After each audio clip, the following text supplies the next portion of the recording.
we'll be looking for is whether or not the Vatican plays this role of a certain amount of cooperation with the CIA, but this time in Latin America. And then you have to understand that there's a real link in politics with the Vatican.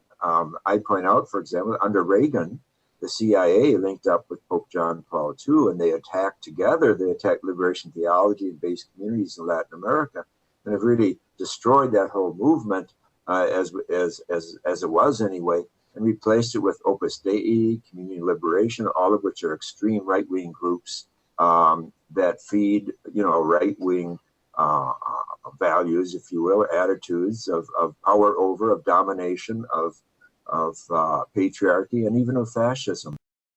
Of course, the financial situation of the Vatican is quite scandalous at this time. It needs cleaning up almost as much as the issues of pedophilia and cover-up of pedophilia, and almost as much as the issue of the Inquisition, because all those three things, and I write about this in my book on the Pope's War, the Inquisition has been brought back in the last 42 years with the last two popes. The financial situation is really scandalous. Just a year or so ago, the Italian government forbade Vatican credit cards to be cashed any place because there was a whole question of money laundering and all this. And this has been going on for a long time with the Vatican, the lack of transparency about finance. Can you get back to what you were saying, that there's a new Inquisition in the church? Oh, yes. Over 105 theologians, I was just one of them, have been silenced or expelled or harassed, hounded in the last 42 years under Pope John Paul II and Benedict. And Benedict, when he was head of the Inquisition, they've changed the name. It's called the Sacred Doctrine of Faith, but it used to be called the Inquisition. And he led the charge against all of us theologians. To me, the most important issue is this: who does he appoint as Secretary of State? Because that's the job, that's the nitty-gritty job that gets things done and oversees the Curia.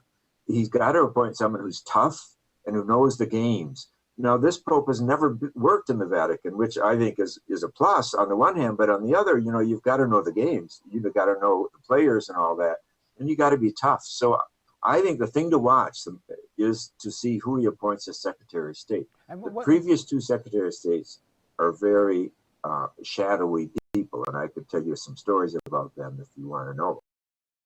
The corruption the Vatican is in at this time in history is unparalleled unless you go back to the Borgias of the 16th century. So we'll see if this guy can really clean house or not.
age of the cardinals in that conclave, 72.